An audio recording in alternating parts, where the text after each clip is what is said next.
The last thing we're going to talk about this weekend is how to listen well. The art of listening well. So yes, I am going to talk to you for however many minutes about listening. It is a little ironic. But if we're all going to be committed to being good storytellers and remembering well, then we also need to learn how to be good story hearers and how to encourage that well in others, other than just, well, start telling your stories. How do we help others to do that? The remembering is not just the telling, but also the benefit for us as well, of how to listen well and learn from other stories. So that's just common sense, but there's more to it than that as well. I'm sure at some point you've heard said, or you've said, that you'd like your church or your home or your family or your community to be a safe place for the broken. We talk about this a lot. And then we all try to figure out what that means. How are we going to do that? How are we going to do that? And we have groups for this and groups for that, and make sure you talk about these topics and all that kind of stuff. And that is great work to do, and it is a good impulse to ask that question. But we often miss the most simple, most genuine, and most straightforward way of doing that, which is listening well. I did not say, though, that it is the easiest way. It's not the easiest. Listening well is actually a skill, an art that takes a great deal of discipline and self-knowledge. But it is absolutely crucial if we're going to do this remembering thing well and looking at our own stories and offering the same to others. So with that being said, we are going to do, real quick, okay, just hang with me here for a second, one of those little thought exercises that you get asked to do at retreats like this, and you're like, oh my gosh. So there's a reason I'm not asking you to do it until the third one. Okay, but this is what I would like you to do. Just give me the benefit of the doubt here. Close your eyes. I know, I'm always like, seriously, close your eyes. I can do so if you would like to keep your eyes open, that's fine. But take a deep breath just for a minute to kind of... I want you to think of what mental picture comes to mind when I say the word home. Home. So just think about that for a minute. What images, what feelings, what people, what places, even what smells and tastes come to mind when you think of the word home. Okay, we're going to try one more. What about the word rest? What comes to mind when you think of the word rest? What images, feelings, people, places, smells, and tastes? Okay, you can open your eyes. I am going somewhere with this. Here's where we're headed. When you were imagining, whatever you were imagining for rest, whether that be like, a cozy fire kind of situation and pumpkin pie and snow, or if that's like a beach and a Corona and lime, to each their own, did you feel safe? Did you feel at peace? Did you feel calm?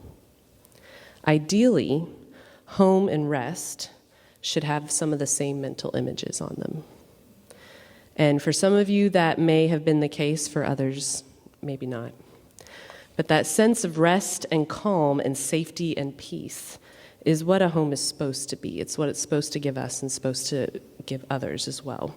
And there are even whole cultures oriented around this concept of home. You may have heard this word before. It's pronounced hygge, and it's Danish. And this is like the general, whenever you say, well, what does that really mean? They're like, it's just this thing, you feel it. But generally, you can kind of define it as a feeling of cozy contentment and well-being through a certain lifestyle of enjoying simple pleasures in life. Surrounding yourself with lovely, simple things. There's even a word for a specific kind of pants associated with this, like your home pants that you wear. And when I heard that, I was like, yes, these people get me. Those pants you put on the second you get home, which I feel like I should follow that up with I wouldn't be caught dead in outside, but let's be honest, I wear them other places too. So anyway, but that whole hygge thing has become a trend like around the world. If you go on Pinterest or, whatever, and you search hygge, this is all this stuff will come up. People have really latched onto it. And the reason is we were created for something like that. There's a reason that the promised land in the Bible is spoken of in these very voluptuous, vivid, a land flowing with milk and honey kind of terms. And even when we read in Deuteronomy yesterday, when he's picturing what it'll be like in the promised land, there's all this abundance language when you have homes and cisterns and flocks and all this stuff, overflowing provision and safety and rest on every side.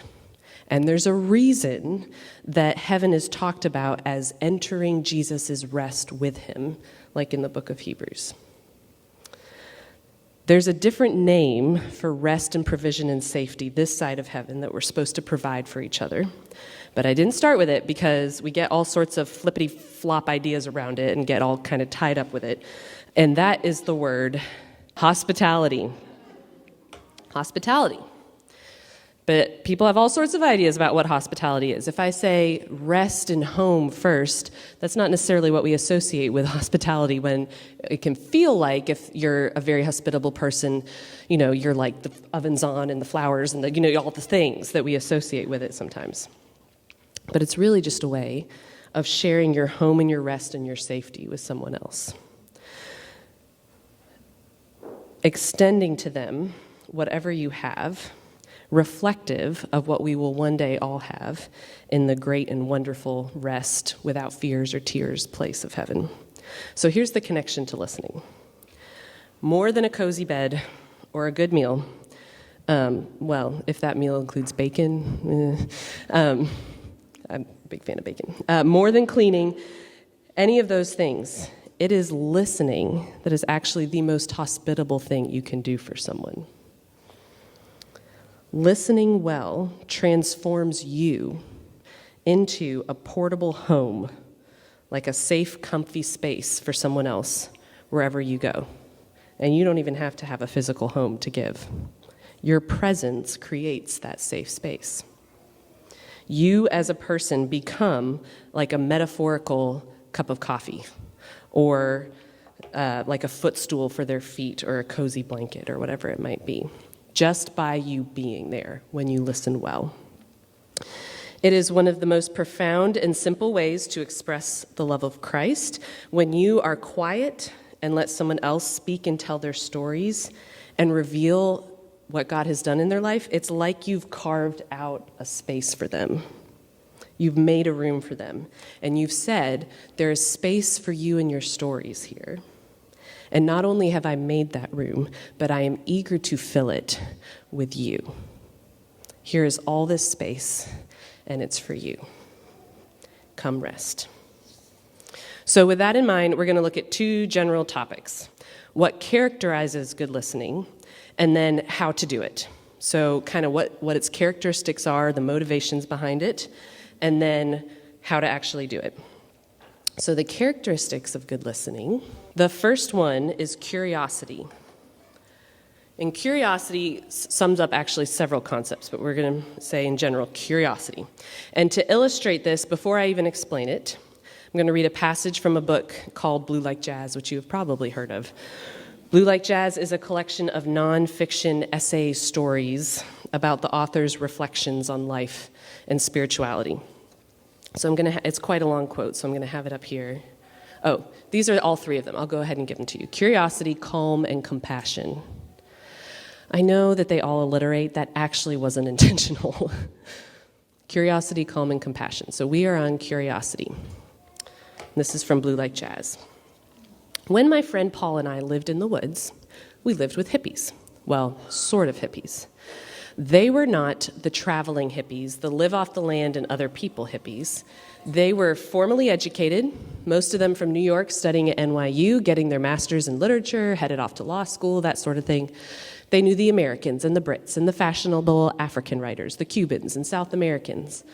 They were books themselves. All of them were books. And what was so wonderful is that to them, I was a book too. We would sit around and talk about literature and each other, and I couldn't tell the difference between the books they were talking about and their lives. They were just that cool. I liked them very much because they were interested in me. When I was with the hippies, I did not feel judged. I felt loved. To them, I was an endless well of stories and perspectives and grand literary views. It felt so wonderful to be in their presence, like I was special. So much of what I know about getting along with people, I learned from the hippies. They were magical in community. People were drawn to them. They asked me what I loved, what I hated, how I felt about this and that, what sort of music made me angry, what sort of music made me sad. They asked me what I daydreamed about, what I wrote about, where my favorite places in the world were. They asked me about high school and college and my travels around America. They loved me, and this is the key of it, they loved me like a good novel, like an art film. And this is how I felt when I was with them, like a person John Irving would write. I did not feel fat or stupid or sloppily dressed. I did not feel like I did not know the Bible well enough, and I was never conscious what my hands were doing or whether or not I sounded immature when I talked. I had always been so conscious of those things. But living with the hippies, I forgot about myself. And when I lost this self-consciousness, I gained so much more. I gained an interest in people outside my own skin. They were greater than movies to me, greater than television. The spirit of the hippies was contagious. I couldn't hear enough about Eddie's ballerina girlfriend or Owen's epic poems.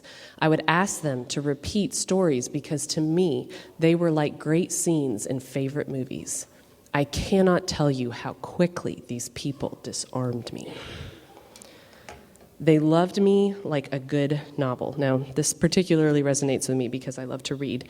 But think about a time when you have been engrossed in a story and you were all in, just wondering what would happen next. This is why Netflix binges happen. What happened next? I need to know. And oh, look, I accidentally didn't press stop. It's going to keep going.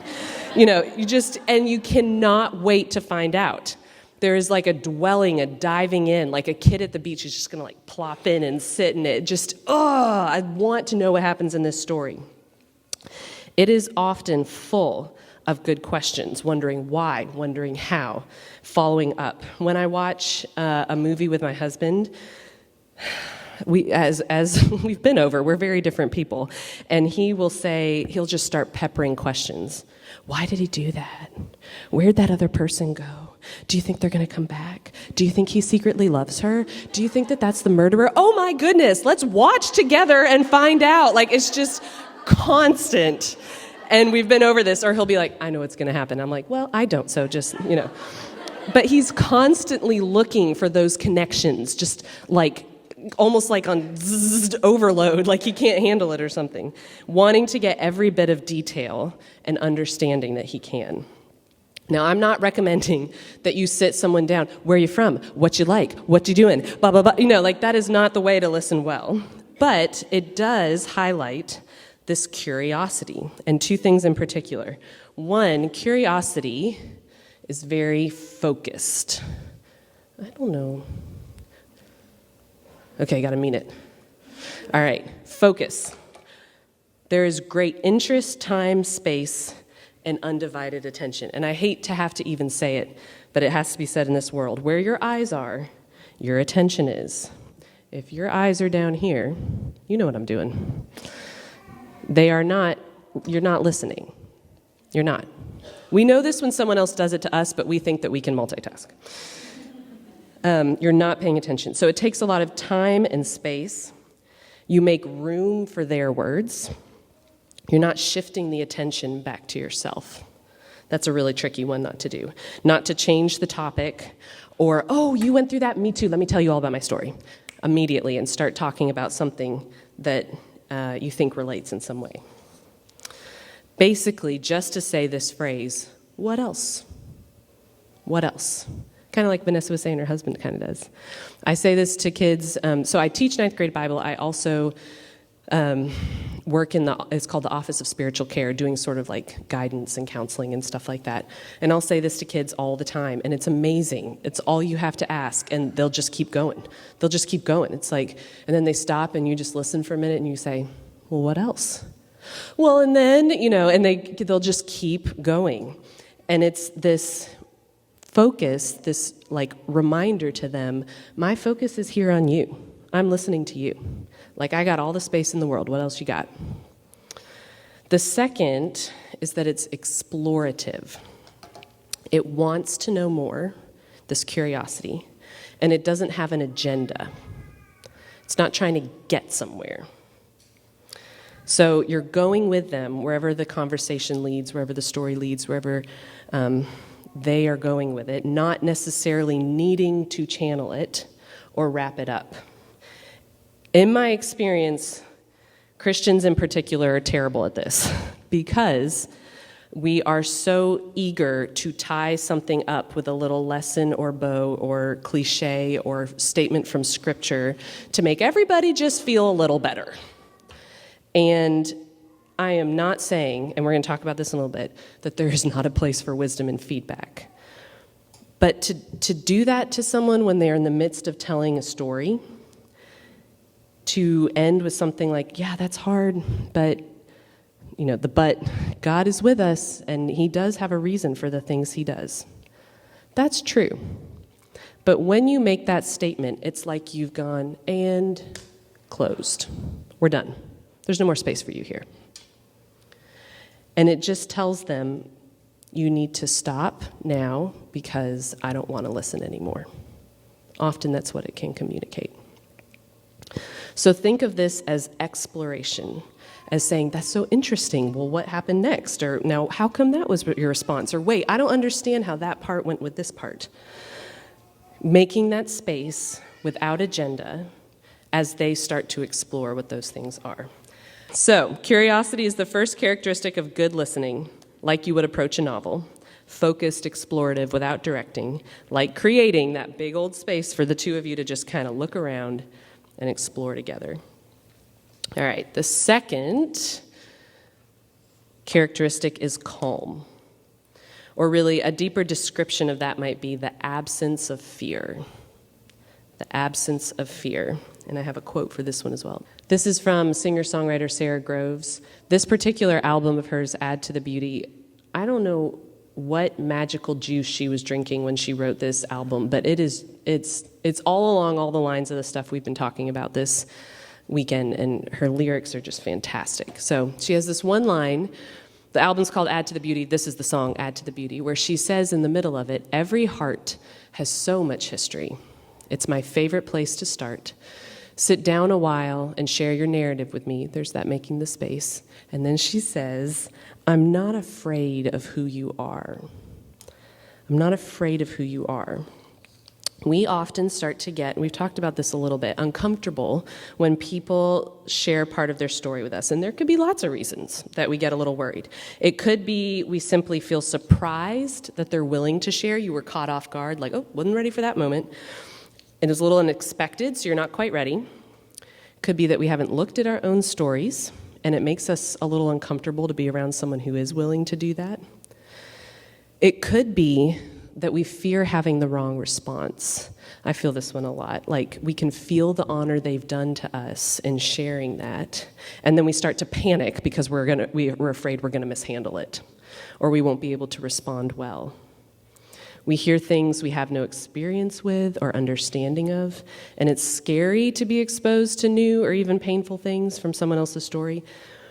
And it could be we feel the pressure to make sure they understand there are certain parts of their story or decisions they've made that we need to be clear we don't approve of, or God doesn't approve of. Because we're afraid if we don't say anything, it looks like we're kind of okay with it. But the common theme in all of those is fear.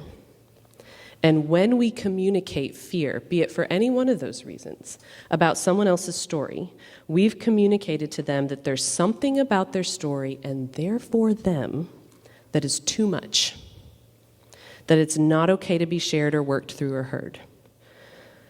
And what we've just done is open the door to shame and said, won't you just walk right through? There's something about you in this story that's too much. Because shame, as you remember the definition, is the deep sense you're unacceptable because of something you did, something done to you, or something associated with you. And that is actually antithetical to the gospel, because the gospel says there's nothing that can overcome the love and the power and the grace of Jesus. God is never shocked by what we bring to him, ever. He is unshockable. We get shocked by a lot of things. And kind of the cliche or the stereotype, especially of Christian women, can be, oh my, like you just shared that, and this, this gasping in. Like we get shocked. You can't shock God. He already knows. And it never, ever keeps him from us. It's never surprised him or worried him. And even when there are things that we do that, don't get me wrong, are sinful and wrong, and his holiness would burn up, those are not things that he has let keep him from us or that he fears in any way. The number one piece of advice we would receive when we did our counseling degrees at Covenant Seminary, so this is like the way that it was structured at Covenant Seminary is you did 1 or 2 full years of classes, and then your last year you did an internship when you finally got to start seeing clients. So you had all this knowledge poured into you for 2 years, and then finally you're going to see your first client. And I will tell you, when you see your first client, you are just about as nervous that day as they are. Like the fact that you are now somebody's therapist is like, like, whoa. It is daunting, shall we say. So you have all these people like eager and just chock full of knowledge and all these things that they've learned and super nervous. Like, let me just say that was the year that I invested in clinical strength deodorant because I would sweat so much with clients. Our professor would say to us, this is all you need to remember. This is all you need to remember. Be the least anxious person in the room. That's it. Be the least anxious person in the room, which isn't very difficult if you're seeing a client for the first time, because usually people come in real anxious. And he was saying, just slide in right under him. All you have to do is be a little less anxious. Not, remember this, remember that, remember this. You're trained for this. You're ready. Here we go. None of that. Just be calm. Don't be afraid. And we can afford to not be afraid when we hear other stories, because God is big enough for any of these stories that we hear. If his grace is big enough, if his sovereignty is big enough, if his power is big enough, then we need not fear when we hear somebody else's story. And we need to communicate this to them with our lack of fear when we hear their story. My God is big enough for this, and he's not caught off guard. This isn't something he hasn't heard before. He's been around a while. And not only can we afford to be not afraid, it's actually appropriate to not feel afraid. Because all those fears I mentioned, they put pressure on us as we try to listen. I feel the pressure to direct this person, to help them change. I feel the pressure to make sure they understand that this part of their story seems dishonoring to God. But here is my question for you. Remind me how many people are in the Trinity? Persons in the Trinity? 3, not 4. You're not the 4th. That's not your job. It's not you. Your job is not to change hearts. It's just not. And we get confused about this all the time. I had a dear friend say to me, I look up to her in so many ways. And she said she literally caught herself thinking, man, God is so lucky to have me, was something she said to somebody. And I was just like, but coming from her, she's one of the humblest people that I know. And it was like, yeah, because that's how we treat it. Like, okay, here we are. I'm the person. I'm the one who's going to hear the story, and we're going to just give them a safe space, and it's going to be great. And it's like, that's not your job to fix them or be God for them. That's his job alone, and don't try to take it. You are not up to it. When we listen with that kind of pressure, I have to help, I have to fix, I have to. Anytime you're listening to someone and you feel that pressure to do or say something build up inside you, just relax a minute. You are not in charge. You are not the one who changes hearts, and you are not the one who directs lives. I'm not afraid of who you are. because you never hear someone else's story alone. God is with you in that. And you are not responsible to fix it or have the answer. My God is big enough, so I listen with calm, knowing he is with me as I listen. All right, the third one is compassion. And if you look up compassion, usually something about pity or concern for others or something like that comes up.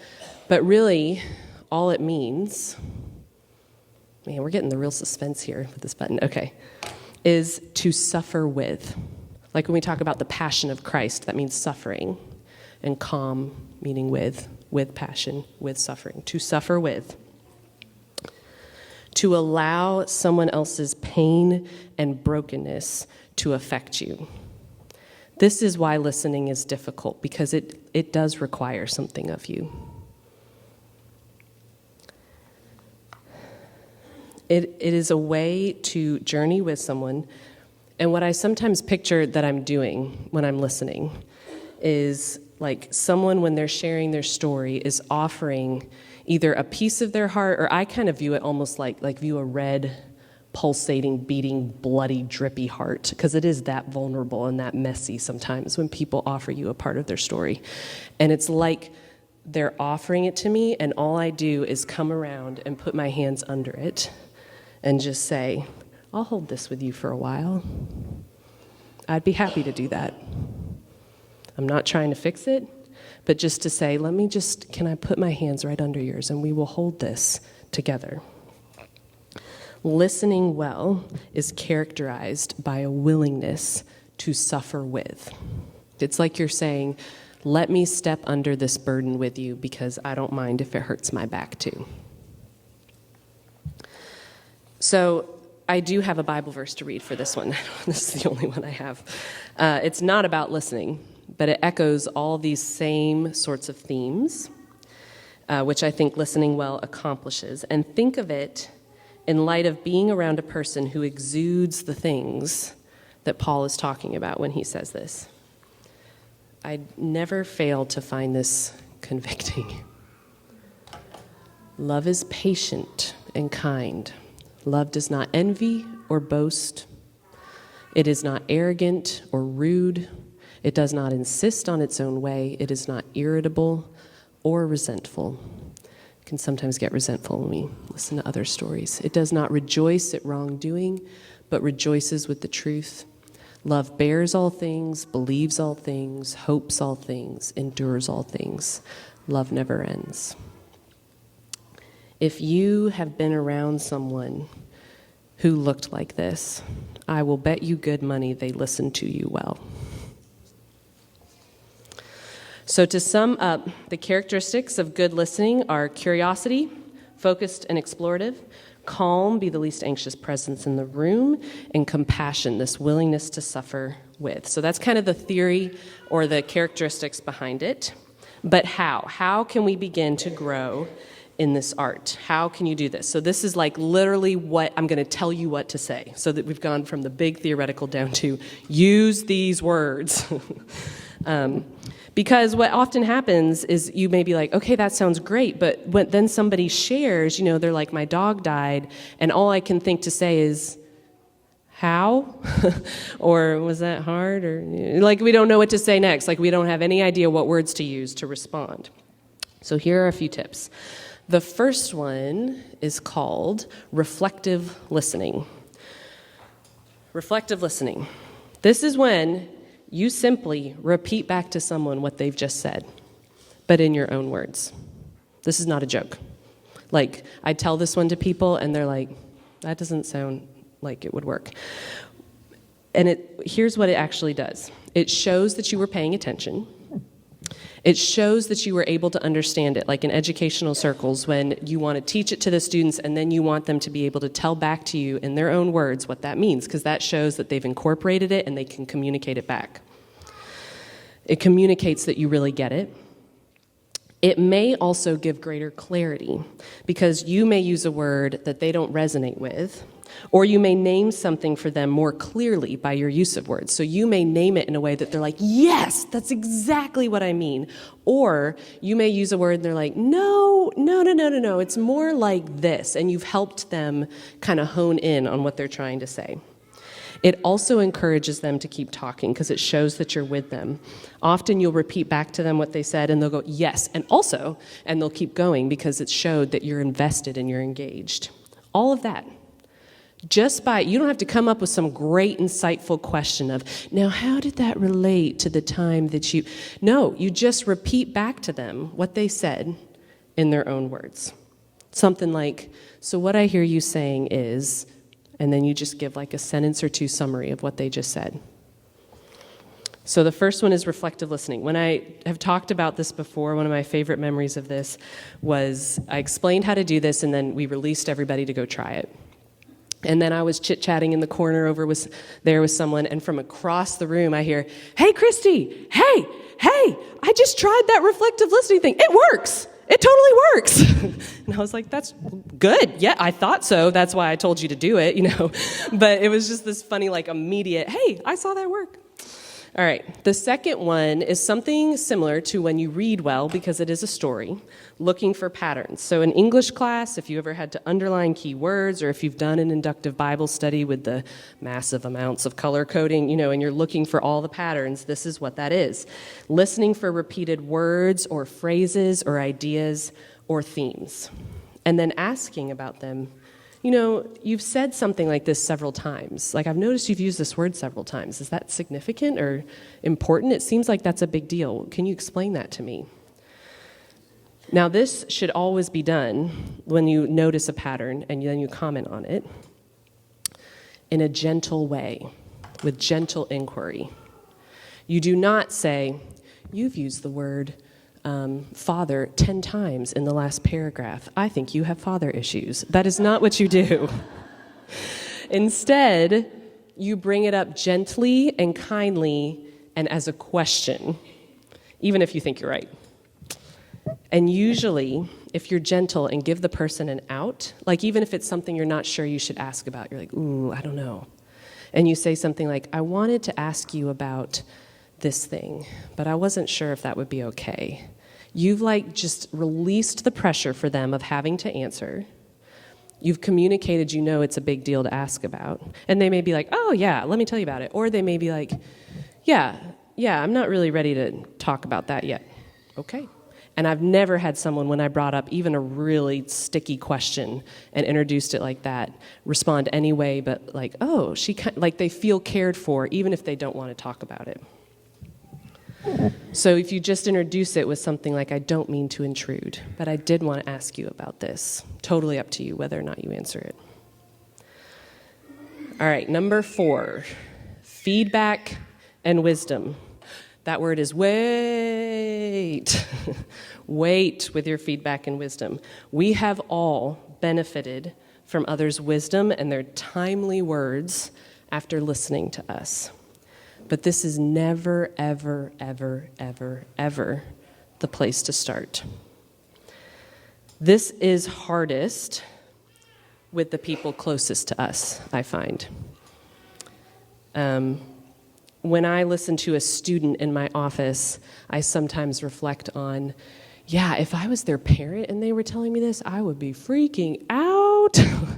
But I'm not their parent. I have a little bit of space there, and so I have the ability a little more to give them the freedom to say all that they need to say before we start talking about it. That is not the case if my husband starts telling me something that's worrying him. Immediately I'm like, we gotta fix this, he said to me one time, it was the most clear, quick way to point out what I was doing.